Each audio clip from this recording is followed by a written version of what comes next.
Question 1. The full mark for each test is 100. In the first 4 tests, Ali scored average of 68 marks. He wants to increase his average test score to 76 marks. How many marks must he score for the 5th test? So we know that the average test for the 4 tests is 68 marks. So we need to get the total of the 4 tests, which is basically 4 times 68, which is 272 marks. But we need to get the average test score to increase to 74 marks. So that means for the average 5 test scores to be 70, what do you call this? 74 marks, or the total 5 test scores to be 74 marks, we need to basically have 5 times 74, and this will be 370 marks. So with that, we need to get the 5th test score, which is basically 370 minus 272, and this will give us 98 marks. So you need to score almost full marks for his 5th test to increase to 74 marks. Question 2. Jane spent 3/5 of her money on a pair of shoes. She then spent $5 more than 1/4 of the remainder on a dress. The dress cost $35.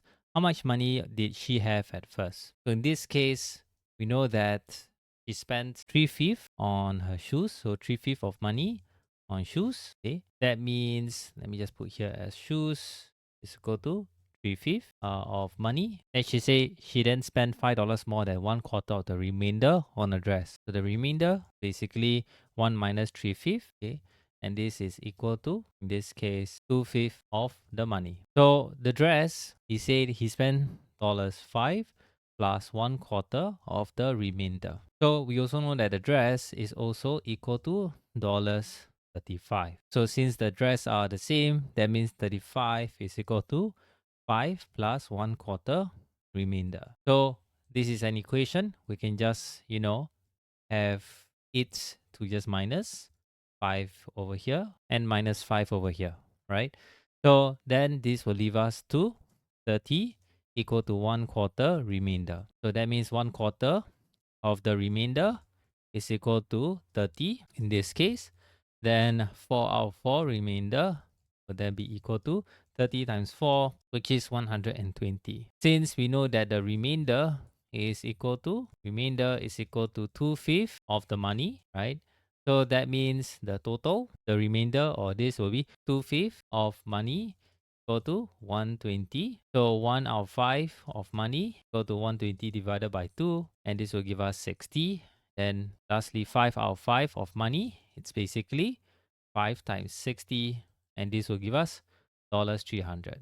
There you go. So that's the answer, $300. Question number 3. The dotted line is in the line of symmetry. Complete the figure to make it symmetric by shading the least number of squares. So we have over here the shape. So usually you just want to mirror to get the symmetric figure. So first thing is I'm going to put the answers in green so it's easier to see, right? So the first thing is we want to always look, you can start from the top or the bottom. So let's start from the top, and we just want to see the mirror image. So for the top over here, see this one is mirrored to this one, so that's good. And then for this one, it's mirrored to this one as well, which is good. Okay, the next thing is we have this over here. So we want to see what is it mirrored to. So in this case, we just want to calculate the distance from this to the line of symmetry. In this case, it's 1.5. So that means we will do the same on the opposite side, and then we will just shade the correct symmetric square. Then let's move on to the bottom left part, this one. Okay, so it is correct. So we have this and this. Then we have this square over here. So we need to measure. So this is just half of the square. So that means this will then be, let me just put this in yellow or orange. It will be easier to see. So that means this will look something like that. And then the correct square will be over here. Lastly, we have this one. That means the opposite, just directly opposite, which is this over here. Therefore, the answer will look something like this. Question number 4. The figure shows a cuboid container which is partially filled to the height of 5 centimeters. Fill it completely, 1386 centimeter cube of water must be added.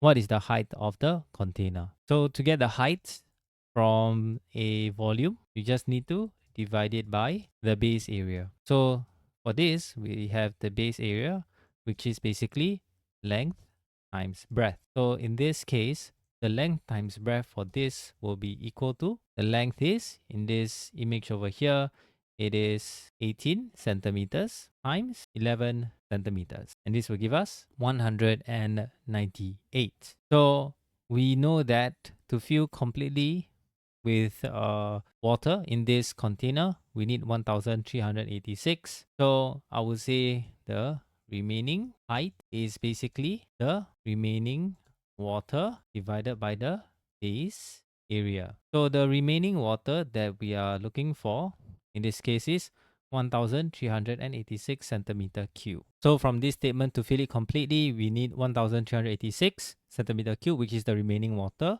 So it's 1386, and then we divide it by the base area as what we see over here. So the base area is 198 centimeters square. So when we add this in, then this will be equal to 7 centimeters. So what is the height of the container? So total height would then be equal to 7 plus 5, which is 12 centimeters. So there you go. The answer is 12 centimeters for the total height. Question 6. Marbles were packed into 3 bags. Bag A contained 15 N marbles. Bag A had 3 times as many marbles as bag B. Bag C had 5 more marbles than bag B. There were 75 marbles in bag C. Find the value of N. So bag A from the question is equal to 15 N marbles. We also know from this question, bag A had 3 times as many as bag B. So that means bag A is equal to bag B times 3. So that means bag B is equal to bag A divided by 3. So with that said, we can find out what is bag B. So bag B over here will then be 15N divided by 3, and this will be 5N. And then from the question, bag C had 5 more marbles than bag B. So this means bag C is equal to bag B plus 5. So we know what's bag B over here. Therefore, bag C is equal to 5N plus 5. And lastly, there were 75 marbles in bag C. So which means bag C is equal to 75, which means 75 is equal to 5N plus 5. So if you were to simplify this, 5N would then be 70. So 1N will be 70 divided by 5, and this will be equal to 14. So 1N is equal to 14. Question 7. At an event, there was total of 1,446 boys and girls at first. During the break, 20 boys and 3/8 of the girls went home. The number of girls remaining was 1/3 of the number of boys remaining. What was the difference in the number of boys and girls at first? Alright, so if you were to draw the models for this, we usually want to start from the last or second last statement. So in this case, the number of girls remaining was 1/3 of the number of boys. So can you guess how many units for girls and for boys? So if you were to guess for the girls is 1 unit and the boys is 3 units, then you're right. So it looks something like this. So now let's move to the second statement that says during the break, 20 boys and 3/8 of the girls went home. So for the boys, pretty straightforward. The total boys will just be these 3 units over here plus 20 boys. Then what about the girls? That's where it gets a bit, I would say, not so straightforward. So if you were to go to the girls over here, concentrate on it, right? So 3/8 of the girls went home. So what can we do? We can actually just put 3 parts. So 3/8 of the girls means 3 parts. And then from here, we can say the remaining that came by is 5 parts. So if I were to just write this down, then it looks something like this. 3/8 of the girls went home. So total girls is 8 parts, the denominator. Girls went home is 3 parts, and the remaining girls is 5 parts. Since the remaining girls is 5 parts, and the remaining girls is 1 unit, that means 1 unit is equal to 5 parts. So we can just put in the 5 parts over here. That's what we see over here. So 5 parts, 5 parts, 5 parts. Then you could see that we can actually create an equation based on this. And we know the total number of boys and girls are 144.6. So that means if you were to calculate from the model itself, it's actually 1, 2, 3, 4. So 20p plus or 4 times 5p plus 3p plus 20 is equal to 1446. So it's over here.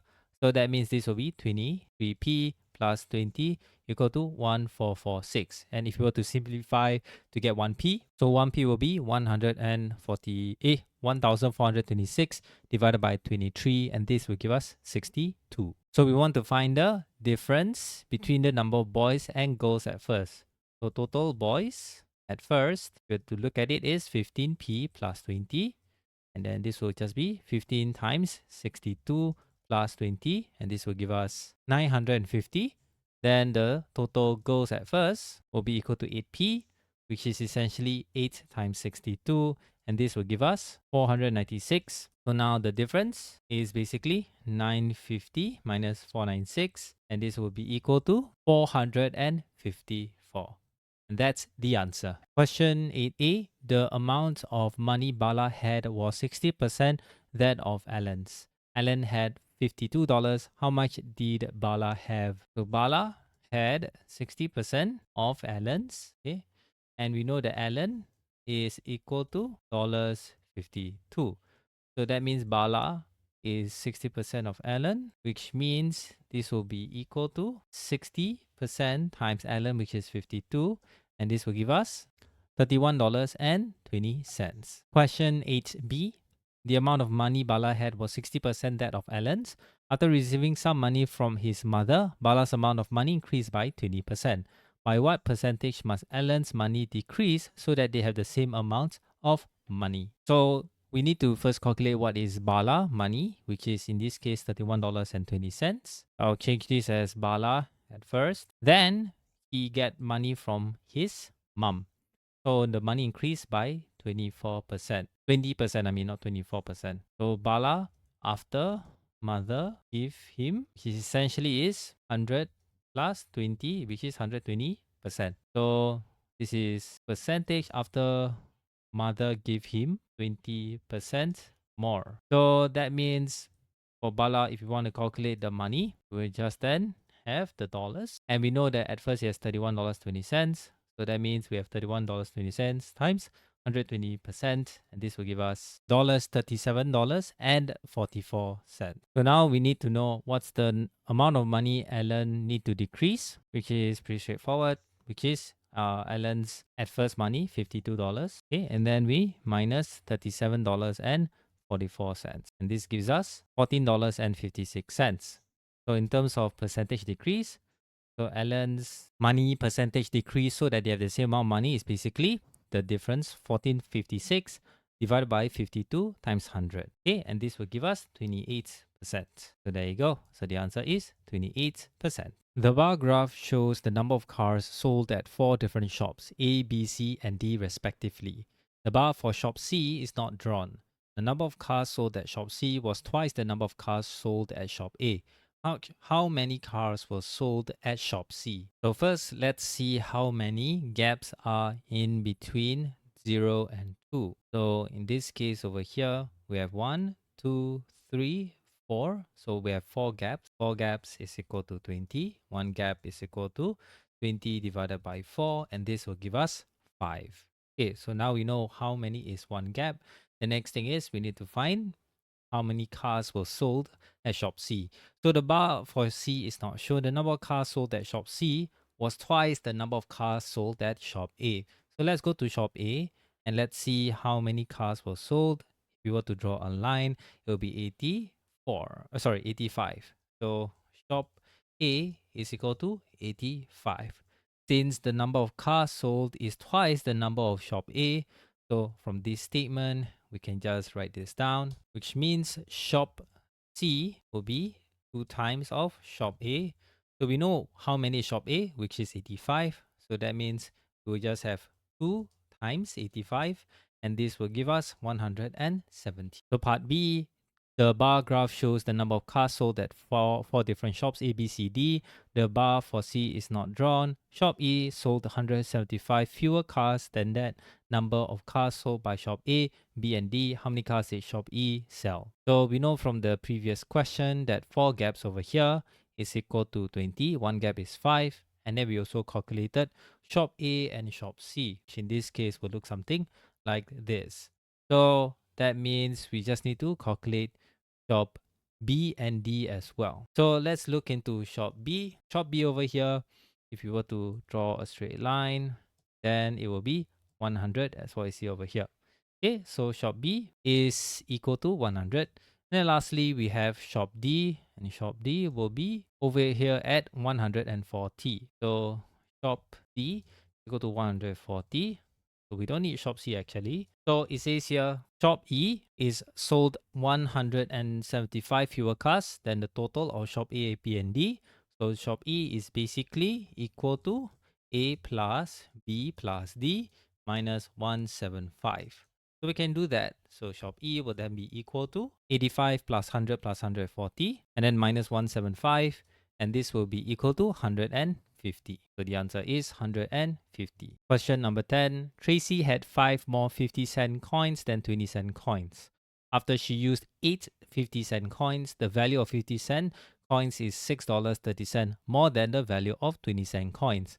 How many coins did she have at first? Okay, so for this, let's say let 1 unit be number of 20-cent coins. So in this case, we know that total 20-cent value would then be equal to 1 unit times 20, which equal to 20 unit. So it's over here. Then for the 50 cents, okay, so it says here Tracy had 5 more 50-cent coins than 20-cent coins. So that means 50 cents or total number of 50 cents is equal to 1 unit plus 5. So that means total 50-cent value, or how much is it, would then be equal to 1 unit times 50 cents plus 5 times 50 cents. And this will be 1 unit plus 250 cents. Okay, so now we want to find the difference. So the difference at first would then be equal to, sorry, this is 50 U, not 1 U, 50 U plus 250 cents. So the difference is basically 50 U plus 250 cents. Then minus, we have this 20 U for the 20-cent value. And this will then be, so this 500, oh sorry, this 50 U. So this would then be equal to 30 U plus 250 cents. Okay, so then it says here, after she used the 8 50-cent coins, so the difference in the end would then be equal to the difference at first, okay, and then minus 8 times 50 cents. So which means the difference at first is minus 400 cents, right? Okay. So essentially, this will then be equal to this 30U plus 250 cents minus 400 cents. And this will then be equal to 30U minus 150 cents. We also know that the value of the 50-cent coins and the 20-cent coins is $6.30. Then that means the difference in the end is also $6.30. Okay, so I want to convert this into cents. So this will make it easier for us to calculate what is 1 unit. So this will be 630 cents. So that means 30U minus 150 cents is equal to 630 cents. So if you were to simplify this as much as possible, then 1 unit is 26. So if you were to go all the way up, so we know that what we're looking for, how many coins did she have at first? So let 1 unit be number of 20-cent coins. And the total number of 50-cent coins is 1 unit plus 5. That means the total coins would then be equal to 1 unit plus 1 unit plus 5, which is equal to 2 units plus 5. And if we were to simplify this, it will be 2 times 26 plus 5. Then, and this will give us 57 total coins. Okay, there you go. So the answer is 57. Question 11a. In the figure, a square, a right angle triangle, and a circle with center O overlap one another. The ratio of the area of the square to the area of the circle to the area of the triangle is 10:8:7. Find the ratio of the shaded area of the figure to unshaded area of the figure. Give your answer in the simplest form. So in this case, we have this figure over here. We need to figure out basically the unshaded area of the figure and the shaded area. So I want to go through the unshaded area. So let's look into this. So we know that the triangle is to circle is to square is 10 is to 8 is to 7. So in this case over here, we can look at the circle, which is the most important part. So the unshaded part of the circle over here. So unshaded part is equal to half of the square, circle, plus now with this part as well, we need to figure out, because this is pretty straightforward, it's just half. Okay. And now for this, what is the, I would say, fraction for the unshaded part of the circle? So in this case over here, it's actually, since this is a right angle from the square, what you see over here, therefore it is 1/4 of circle. So name it A and B. What you see over here. So half of circle plus 1/4 of circle. And we know the number of units for the circle, which in this case is 8. So circle in units is 8 because the ratio gives us 8 over here. So half of 8, so half times 8 plus 1/4 or times 8. And this will give us 4 plus 1/4 of 8 is 2. And this will give us 6 units. So the unshaded part is basically 6. So now we need to find the uh, shaded part. So shaded part is basically the shaded triangle. I'm gonna put the triangle as a emoji, and then shaded circle plus shaded square. So now let's get the shaded triangle over here. So the shaded triangle, it's basically the triangle minus A. So the triangle over here, sorry, I was mixed up, but I better read the question properly, right?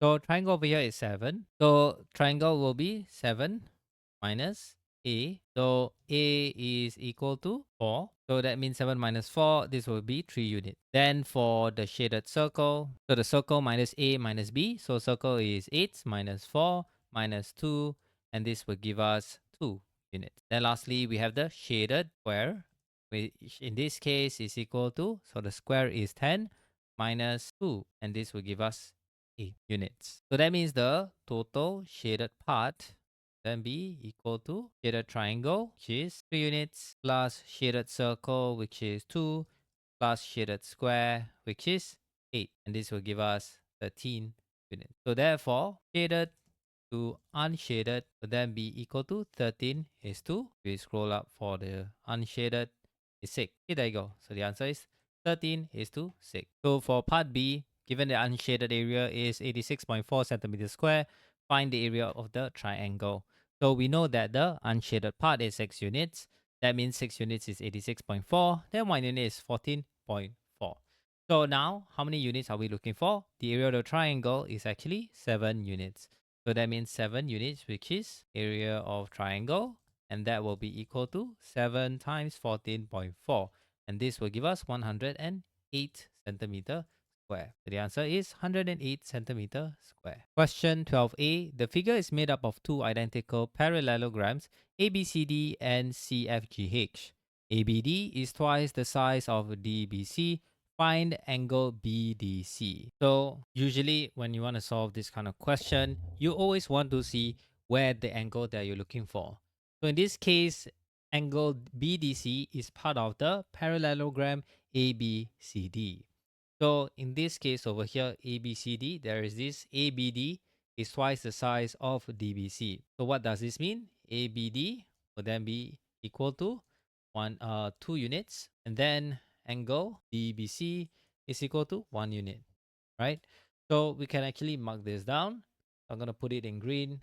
So ABD, ABD over here is 2 units, and DBC over here is 1 unit. So the thing is that angle ABC over here, ABC is equal to angle ABD plus angle DBC, right? Pretty straightforward. See, 2 units plus 1 unit is equal to 3 units. And we actually can get angle ABC because we know angle BAD. So that means angle ABC is equal to 180 minus 54, and this will give us 126 degrees. And then we know that 3 units is equal to 16 degrees. Then 1 unit is equal to 126 divided by 3, and this will give us 42. So now you know 1 unit is 42. Then it's pretty straightforward because to get angle BDC, we know that opposite angles of a parallelogram is the same, right? So since opposite angles in parallelogram are the same, means angle BAD is equal to angle BCD. So that means over here, this is 54 degrees, right? And we know angle DBC is equal to 1 unit, which is also equal to 42 degrees. Therefore, to get angle BDC equal to 180 minus 42 minus 54, and this will give us 84 degrees. Okay, there you go. So the answer is 84 degrees. Right, so for question 12b, we want to find angle CDF, which is in this case over here, is this pink angle over here. So how do we get this angle? Or to zoom in. Okay, so what is this angle part of? So this angle is part of the triangle CDF. Okay, so F is at this corner over here. So CDF. Okay, so what is CDF? So if you were to look at CD over here and CF, since so CD is part of the parallelogram ABCD, which is over here, which is this part. And CF over here is part of this parallelogram as well, which is identical.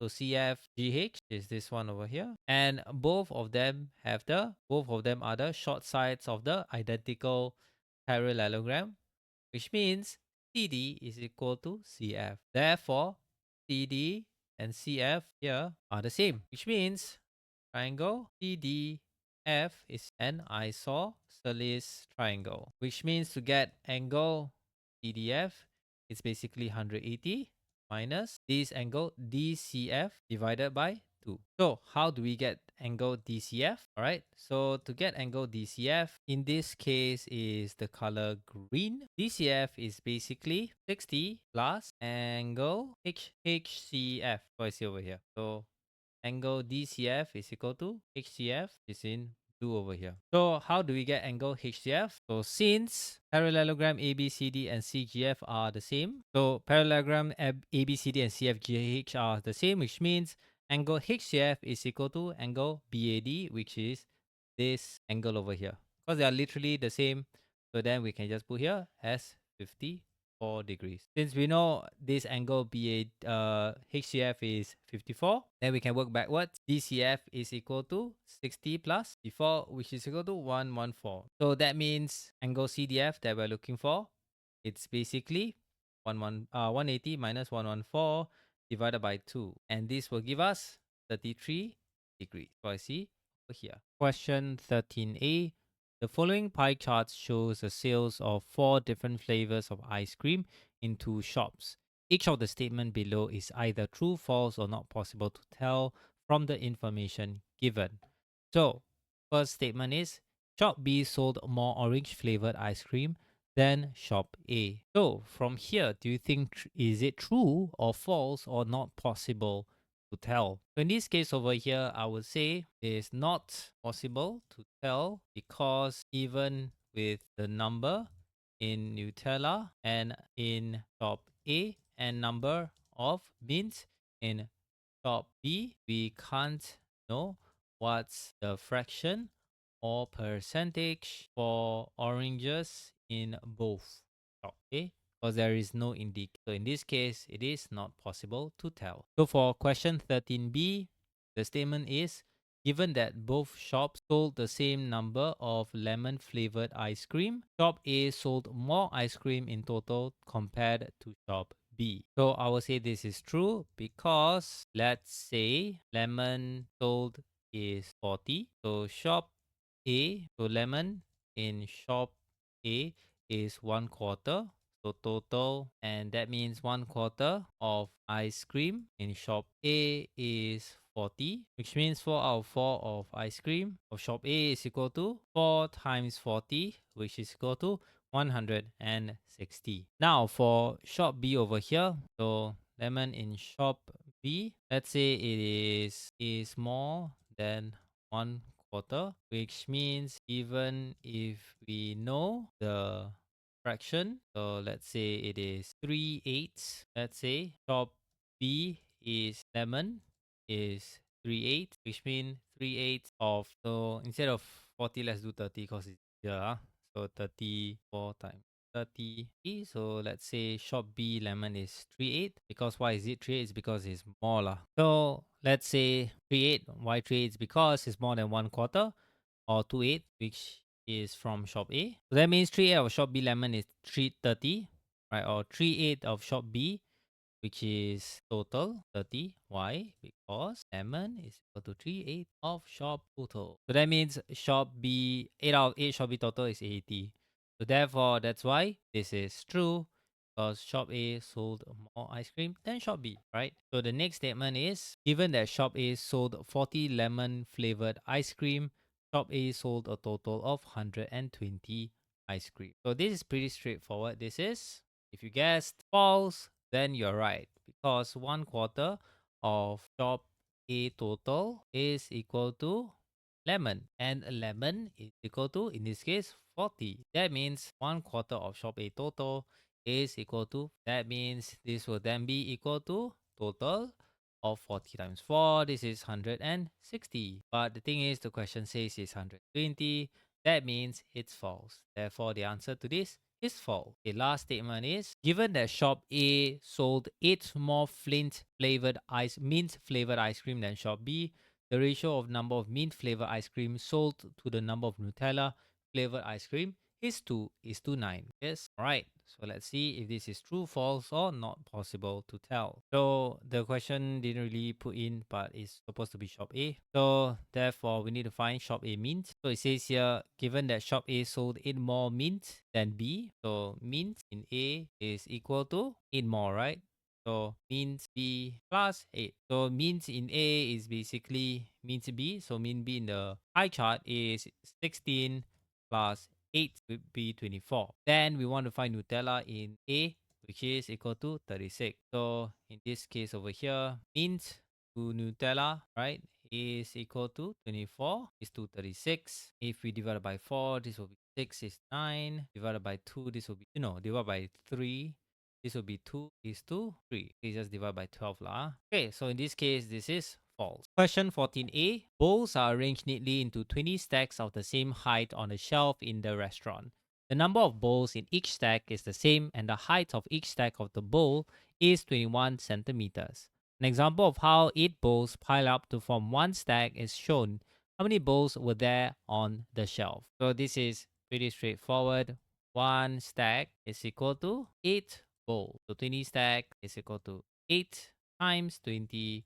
This gives us 160 bowls. There you go. So that's the answer. 160 bowls. So let's go to part B. So part B over here says 3 bowls from each stack were removed to form another 12 new stack. New height of each stack is now 15 centimeters tall.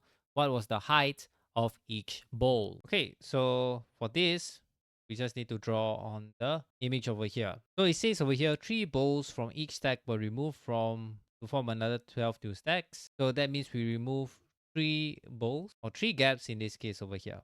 If you look closely, we have 1, 2, and 3 bowls removed. What we see over here, or 3 gaps. Then after that, the new stack is 15 centimeters. So in this case over here, you might be thinking this is 5 bowls, but it's not. It's just this will just be 15 centimeters. This height is, and these 3 bowls or 3 gaps is 6 centimeters. So 3 gaps equal to 6 centimeter.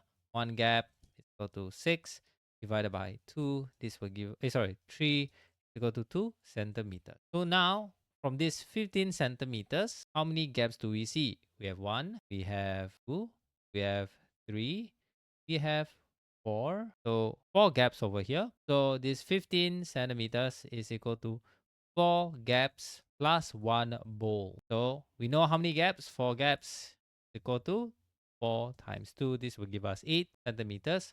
So that means 15 centimeters is 4 gaps plus 1 bowl. Or in this case, this is 8 centimeters. That means 1 bowl then be equal to 15 minus 8. This will give us 7 centimeters. So the answer is 7 centimeters. Question 15a. The solid below is made up of 10 cubes. Draw the top. So the top view over here, if we were to zoom it in, then I will just put in the numbers so it's easier to know where to put what. Okay, so we have 1 over here. Then we have 2 over here. Then we have 3. Okay.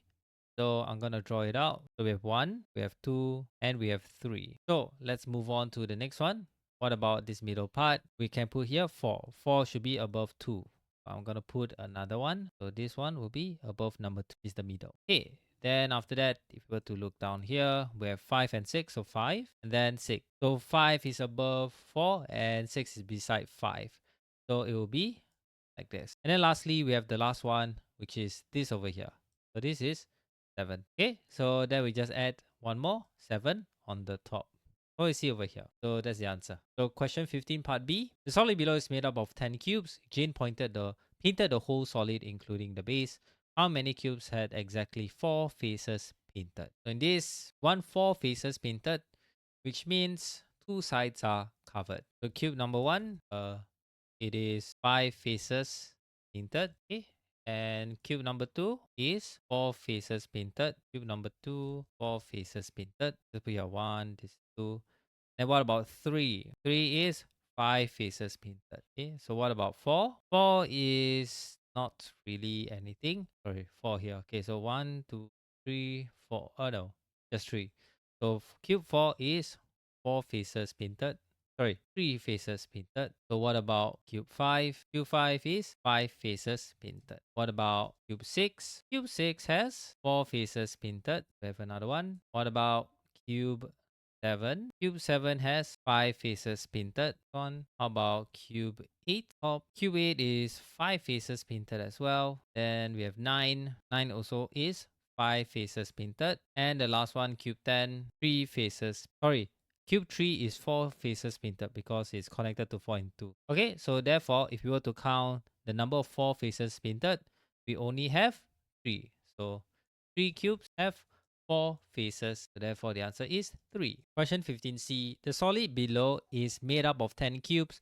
What is the minimum number of unique cubes that must be added such that the structure becomes a cube? So for this one, we need to find longest length times longest breadth times longest height. So in this case, this will then be the bigger or the cube that we want to build. Okay, so what is the longest length over here? So the longest length over here is 3. So this is 3. The longest breadth is 1, 2, 3, 4, and the longest height is 1, 2, 3. So it's basically 3 times 4 times 3, and this will give us 36. So minimum number of unique cubes to be added to become a cube would then be equal to bigger cube minus current number of cubes is basically, oh sorry, you want a cube. So it's not a cuboid. So the bigger cube must be longest length, or longest length times longest length times. So bigger cube is basically length times length times length. Okay.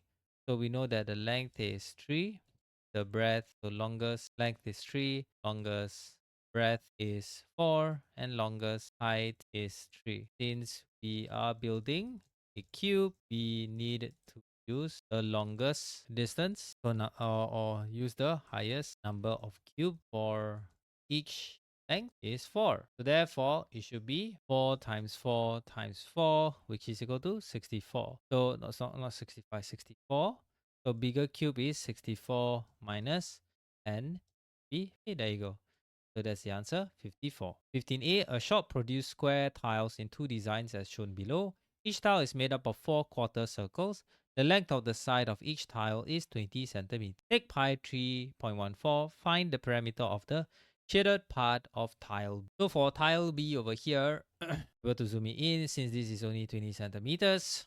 So essentially, the parameter of the shaded part tile B is basically for tile B is equal to 4 times quarter circle, which makes it to 1 full circle. So circle radius is equal to 20 divided by 2. This will give us 10 centimeters. So circle area, circle parameter or shaded parameter. So the shaded parameter would then be 2 times I times radius. So this will be 2 times 3.14 times radius, which is 10. This will give us 62.8 centimeters. Okay, there you go. Straightforward. Question 16b. A shop produces square tiles in 2 designs as shown below.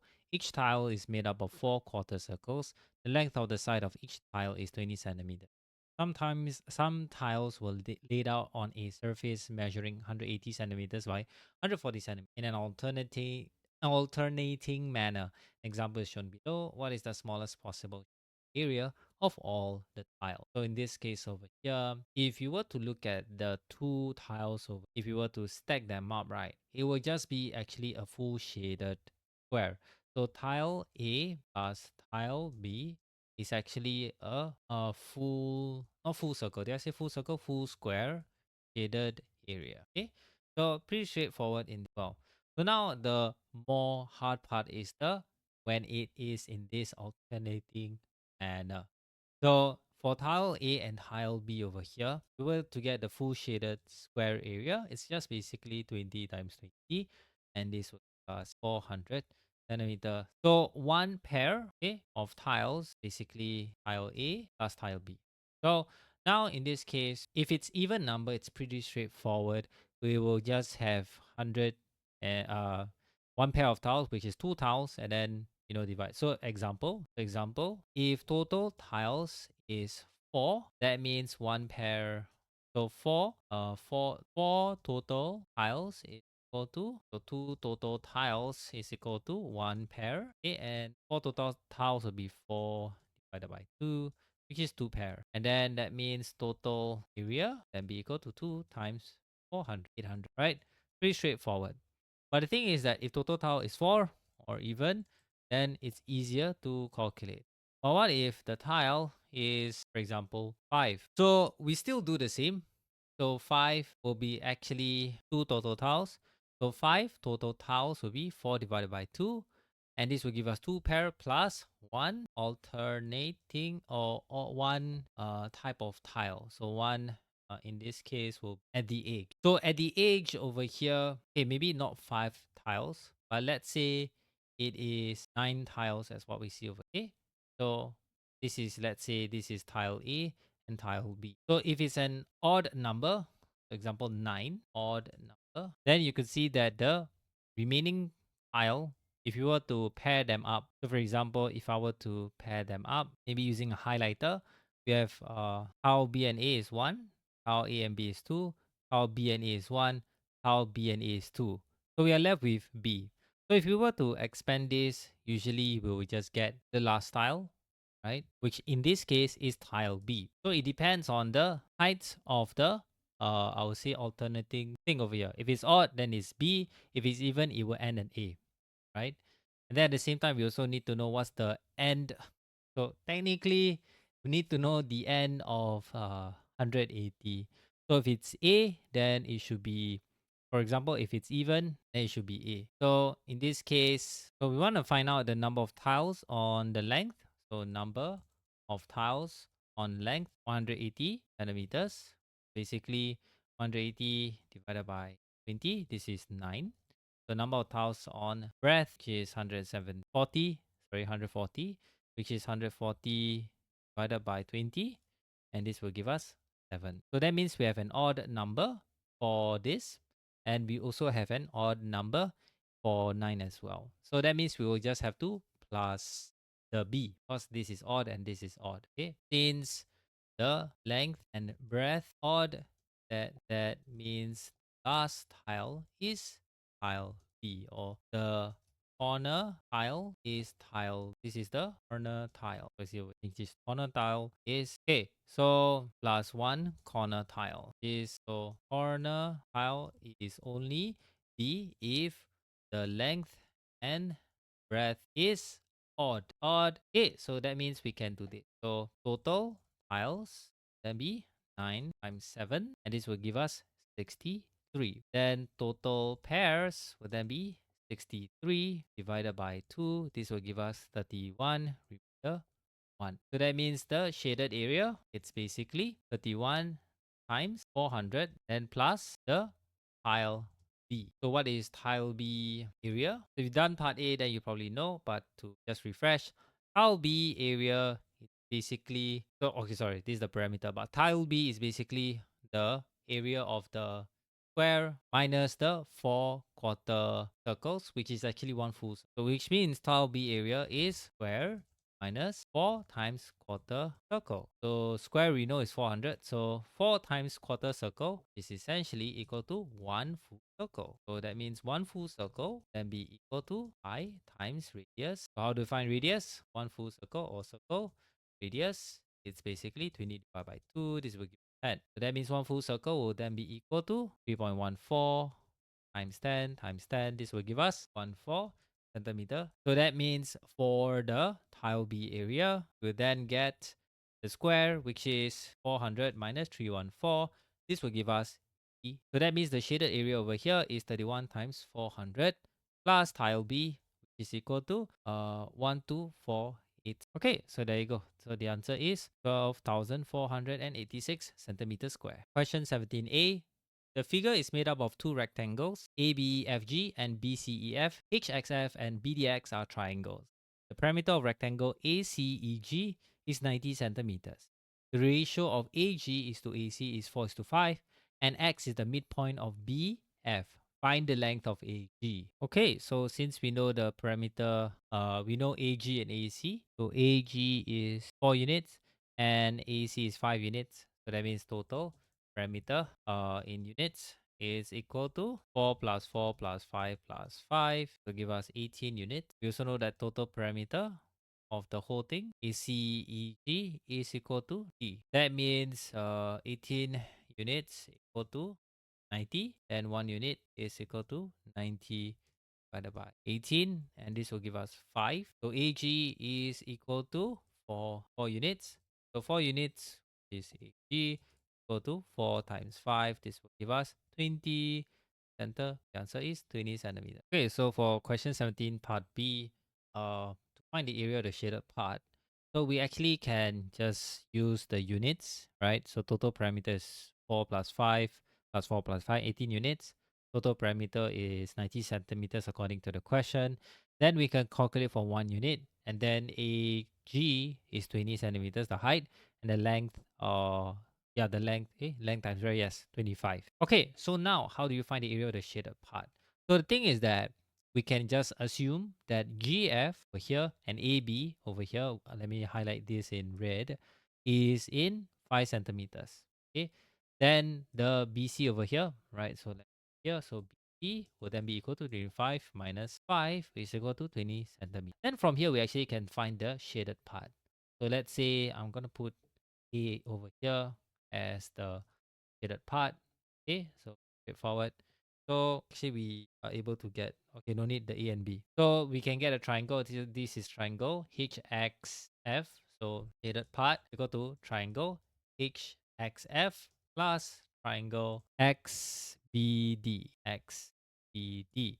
So triangle HXF, okay, pretty straightforward. It's basically half times base times height. So the base is basically this XF, right? So half times, so in this case, base of HXF, it's equal to 20 divided by 2, which is 10. Okay, because this case, on the question, it says X is the midpoint of BF. Okay, so then we can get the base of XF. And then for the height itself, since this is a right angle, I mean, you can form a right angle triangle. And then that's where we can just have base as 10, height as. So this will give us 25. Okay, now for the next one, the base of the next triangle, which is BX over here. Same thing as well. XBD. Base of XBD is also half, right? In the point 20 divided by 2 is 10. So then we will just get the area for XBD. So for XBD is half times base times height. So we know the height is 20 since we calculated earlier, and then the base is 10. So this will be 20 times 10. This will give us 100. So that means the total shaded part is equal to 100 plus 25, 100 and then 5, and this will give us 125 meter. So you might be thinking, oh, is this like the only way? So not really, because if I were to change, for example, let's say GF and AB is, for example, let's put 9. So let's just put here 9. Okay, then we will just redo everything. So BC is 25 minus 9, and this will give us 15. So from here, we will then calculate everything accordingly. So the shaded part, 20 divided by 2 is the same because it's 10. HXF, which is this bottom part, is half times base is 10. The height now changed. So 10 times 9, this will be 45. Now the base of XBD is still the same 10, but XBD base times height, so the height is no longer 20, it's 16. And this will give us 80. So the total shaded area is no longer 100 plus 25. But the thing is that I can prove to you that the shaded part remains the same. So in this case, we know the last part is 80, or I mean, yeah, so it is 80. And then we remember 45. So therefore, no matter what number you put, the total shaded area remains the same. So if you were assume to be another number, the total shaded part will remain. So therefore, the answer is 125 centimeters. If you like this video, give it a thumbs up. If you want more of this kind of video, subscribe down below. Comment down what other things you want me to show you next. See you in the next one. Bye.